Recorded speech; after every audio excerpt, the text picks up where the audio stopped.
Hi there, I'm Vincent Bos, and I'm a life coach, relationship coach, and breakup coach. You can change the language of this podcast in the YouTube video settings.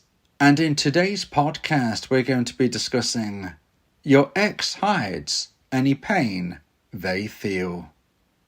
I provide audio coaching for breakup recovery, trying to get an ex back, attracting someone new, and life coaching. Visit www.dateme.tips for more details.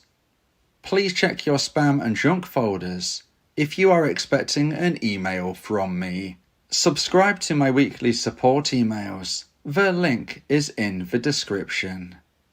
So now let's get back into today's podcast, and today we are discussing your ex hides any pain they feel.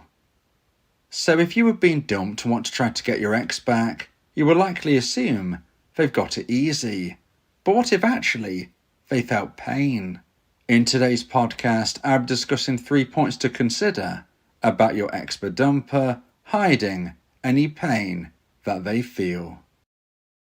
So let's get straight into this, and point number 1 is the pain could come at different times. Now let me know in the comments if you believe that your ex-dumper feels pain. Let me know in the comments and let's see what the community thinks. And point number 1 is that your ex could feel pain at different times. Now you as a dumpee, you are much more likely to be feeling worse pain when the breakup has taken place, and this sliding downwards over time. Now please don't get me wrong, this doesn't mean that you are going to get through this pain fast, okay? We have to be honest, we have to be genuine, and unfortunately, most dumpees are going to be feeling breakup pain for many months, if not more than a year. In fact, truth be told, when we have gone through a terrible grief experience, as a breakup can be, well, there is an argument that we never ever truly get over all of the pain, but instead we get used to living our new normal, and that pain doesn't feel as strong and as horrible as it did at the beginning.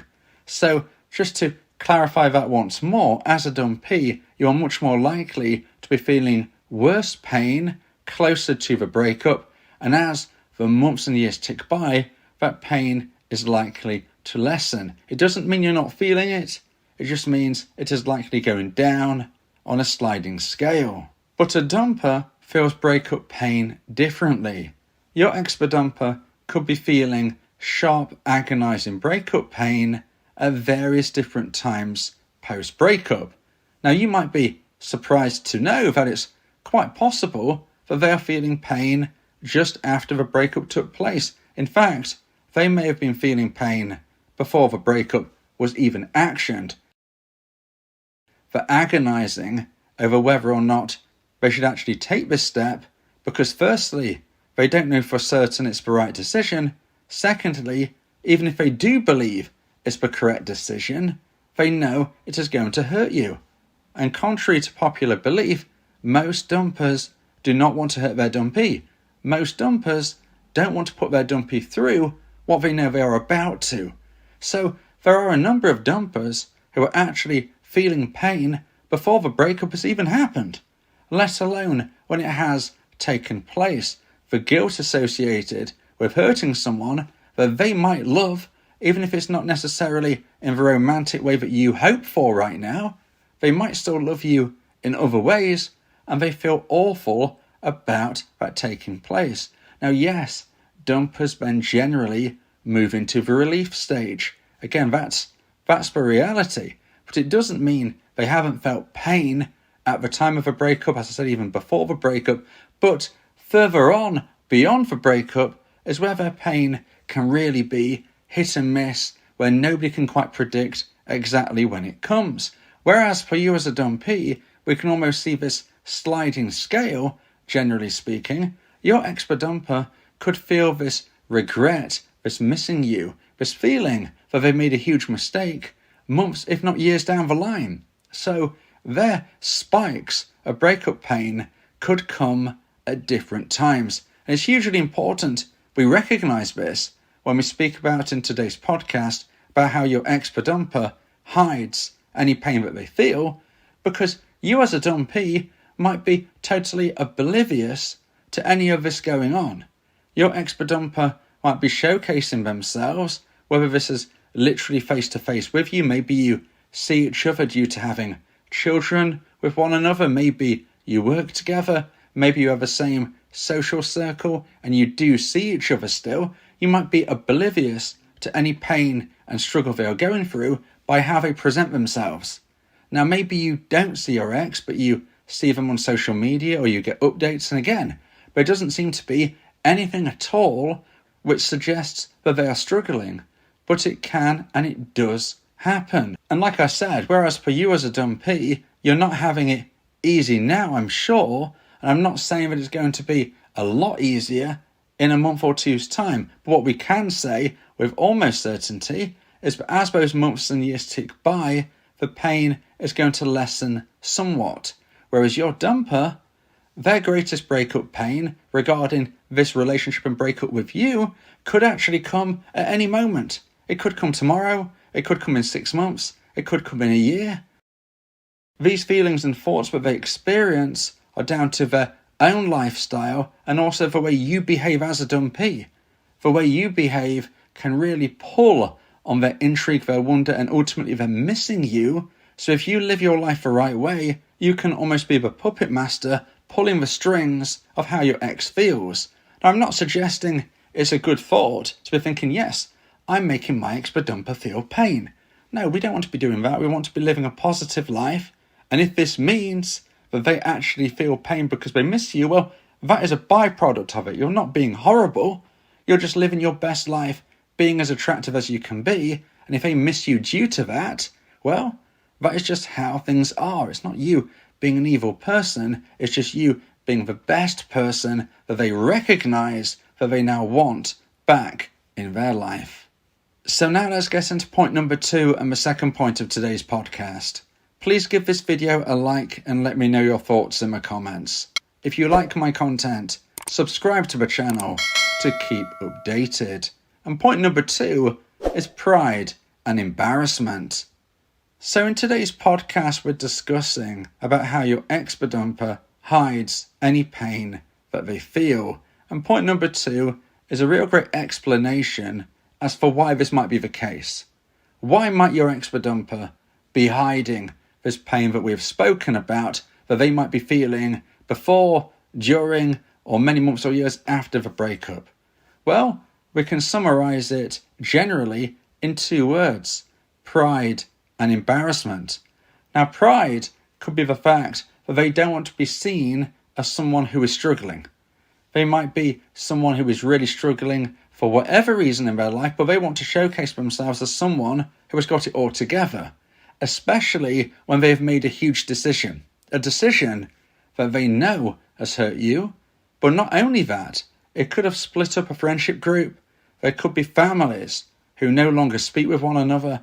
There could be so many people inadvertently affected, and they need to be showcasing that they've made a decision with confidence, that they believe in, and that they feel and know is what they need to happen for them to live a better life going forward. If they start to change their mind a few months down the line, their pride might start to kick in, and they don't want to show that they're struggling. They might have this internal battle going on. Do I reach out to my ex? Don't I reach out to my ex? But they're not likely to show it on social media. Now, you as a dumpee, although I would suggest you shouldn't be sharing on social media in this way, you are much more likely to be presenting yourself in a way where people know you are struggling. Now, don't get me wrong, it is really important to talk. It's really important to release emotion. And if you are someone who doesn't feel you have anybody to speak with, you need to contact a local doctor, counsellor, or maybe you want to speak with myself via my audio coaching service. You shouldn't be bottling feelings up.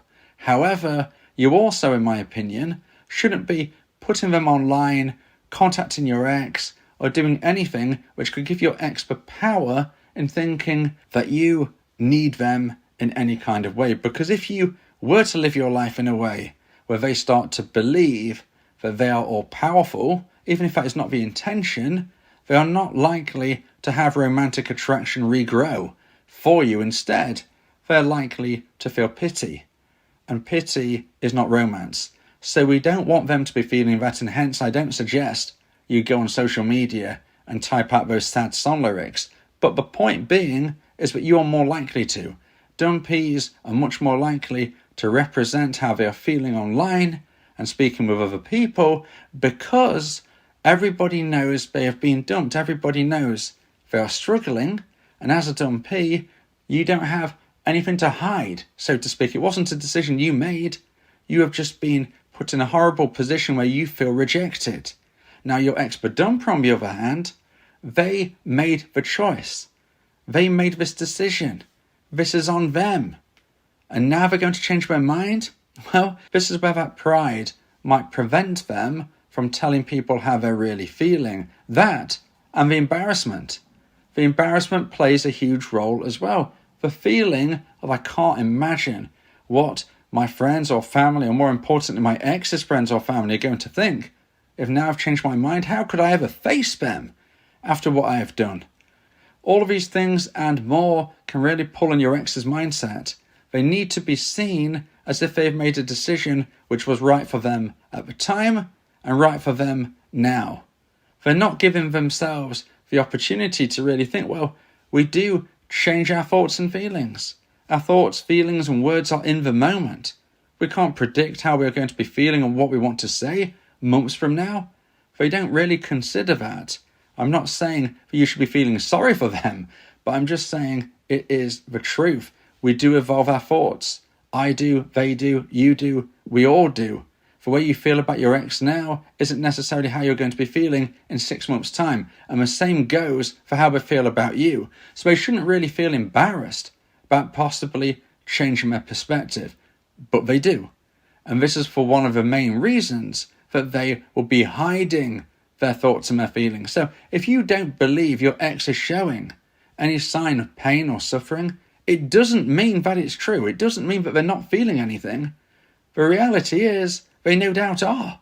Certainly at some point, if not already, quite possibly in the future, but just don't expect to see any obvious clues about what they're going through. Now, if you would like advice and support about how to try and increase the chance of one day getting your ex back, then you may want to consider my audio coaching service, where me and you can speak one-on-one about your unique specific situation. This is the best and diamond level of support that I can provide. Go to my website www.dateme.tips for more information about how I can become your coach and your teammate via my audio coaching service. Talking about your feelings can also improve your mental health. It helps prevent the buildup of negative emotions, which can lead to stress, anxiety, depression, and even physical health issues. Speak your heart to free your mind. So now let's get into point number 3 and my final point of today's podcast. If you feel that this podcast has helped you, then please consider buying me a coffee. The link to do so is in the description. And point number 3 is hiding doesn't prevent contact. So from everything you have heard me speak about today, you might be thinking, well, my ex-dumper is never going to reach out to me. They're going to be hiding their thoughts and feelings. They're not going to want anybody to know what they're going through. They don't want to look silly. They don't want to feel that embarrassment. They're not going to want to face my friends and family for what they've done. So I'm never going to hear from them. Well, this is where things don't play out necessarily how you may expect. And that is the fact that with all of this being said, your ex-dumper is not going to prevent themselves from reaching out to you when the feeling hits the necessary level. What I mean by this is when your ex-dumper regrows enough romantic emotional attraction for you, when they miss you enough, when they believe that you are the only person that they want to be communicating with and connecting with at this time, they will put their pride to one side. They will forget about the embarrassment. And it is irrespective if they are stubborn, It doesn't matter if they have an avoidance attachment style. I have seen the most stubborn people reach out to their dumpee. I have heard of people with very strong avoidance attachment styles going against everything that anybody would have thought and reaching out to their dumpee. If romantic emotional attraction has regrown to a necessary high point, it doesn't seem to matter the circumstances of how someone is internally. Now, does this mean that it's going to happen sooner just because I'm saying that it will eventually happen if it hits that point? No. It can be a drawn-out process. The average amount of time that someone reaches out to a dumpee, from my research after they have been the dumper, is 6 to 12 months. And this shows that there is that internal struggle. It isn't necessarily something that's going to come in their mind and then they instantly do it. More likely, they're going to be mulling it over, probably in their own mindset as described. They don't necessarily want anybody to know of their struggle, but they will be weighing it up in their mind, and eventually they will come to that conclusion. Now, I can't guarantee your ex will ever get to that point, but what I can say is that internal struggle is likely. They will get to those crossroads, and there is every chance they will decide to reach out. So your ex-dumper isn't likely to be having such an easy time. Your ex-dumper isn't going to be able to avoid their thoughts and feelings just because they're a very stubborn person. If they miss you enough, if they regrow enough romantic emotional attraction, if they feel that pain and that longing for you, they will reach out to you eventually. This doesn't mean you should be waiting around, just thinking, well, my ex will probably contact me in 6 months, so I'll just wait around doing nothing. No, you can't do that. Firstly, there is no guarantee they will ever get to that stage. Secondly, even if they do, you need to be living the precious life that we have between now and when they might reach out. You can't wait around. You're a single person. Go and try and find an even better connection, because you never know. If and when your ex reaches out, you might actually eventually say, thanks, but no thanks.